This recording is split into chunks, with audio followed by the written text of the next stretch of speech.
Olá, um bom domingo a todos.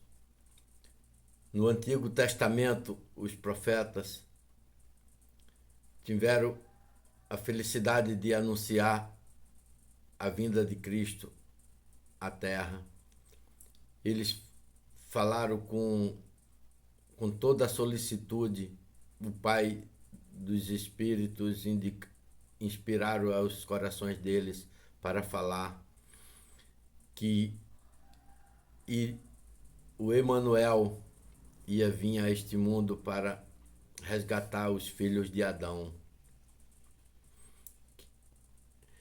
E os profetas falaram com a certeza que Deus era poderoso para cumprir o que eles estavam falando.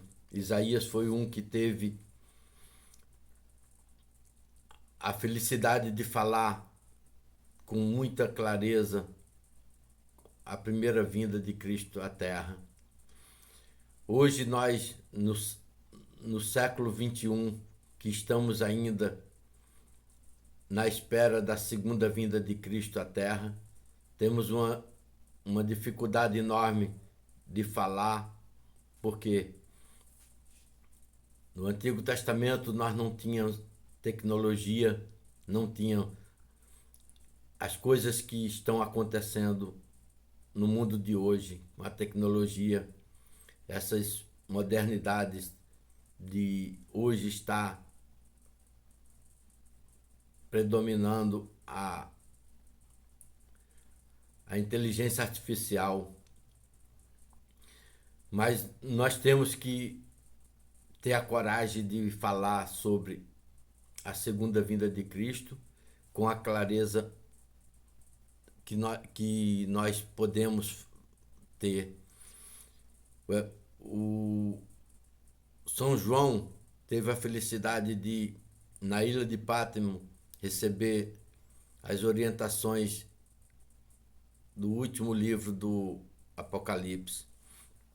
Ele teve a felicidade de ver, receber a mensagem das 7 igrejas, dos 7 selos, das 7 trombetas, dos 7 sinais. E ele expôs aqui visões simbólicas da luta das igrejas e colocou aqui os 7 selos. E falando dos 7 selos do Apocalipse, o que nós mais necessitamos de entender hoje é o 6º selo. Como nós tivemos o conhecimento dos assinalados do Cordeiro, nós vivemos hoje a Igreja de Jesus Cristo apresentada como o Concílio Vaticano II. Que exemplo nós não podemos ter em ver a igreja que Cristo deixou na pessoa de Pedro e a igreja do Concílio Vaticano II. Uma diferença enorme, porque a igreja de São Pedro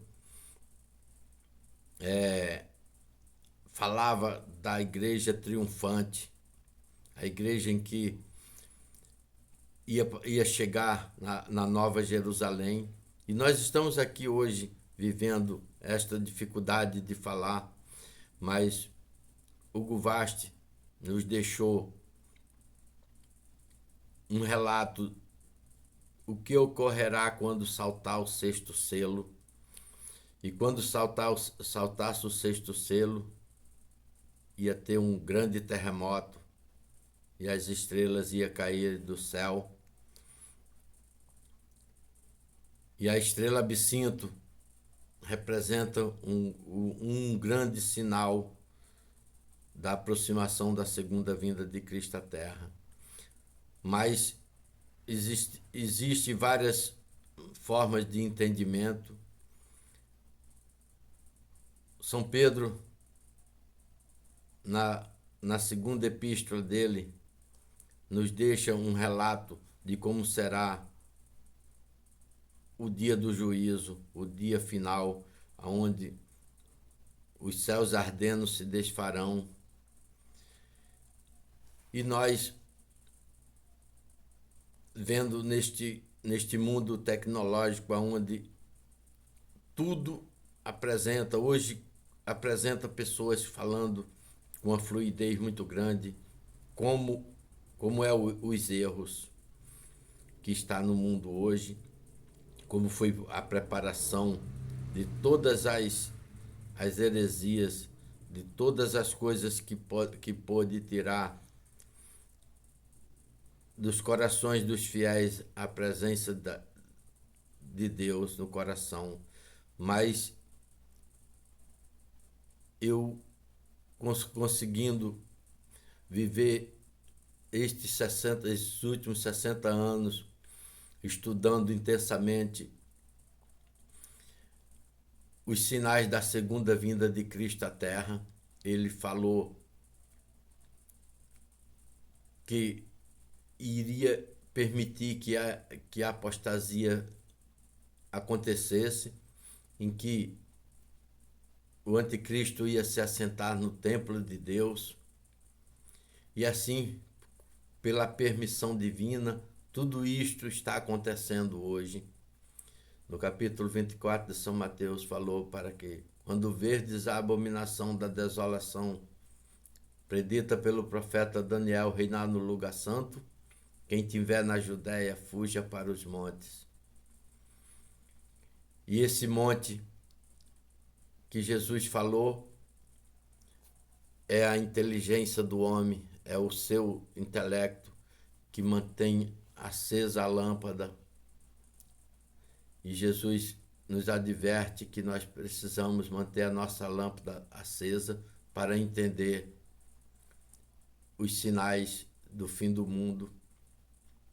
E como eu, nestes 60 anos, vivi isolado, sem frequentar os sacramentos dessa nova igreja que foi apresentada por João 23 e Paulo VI. Hoje eu vivo intensamente uma igreja oculta nos corações dos homens e nas suas mentes. E Hugo Vast nos deixou um caminho a seguir, indicando o que nós poderíamos fazer para caminhar para Jerusalém, neste mundo desconhecido pelos geógrafos.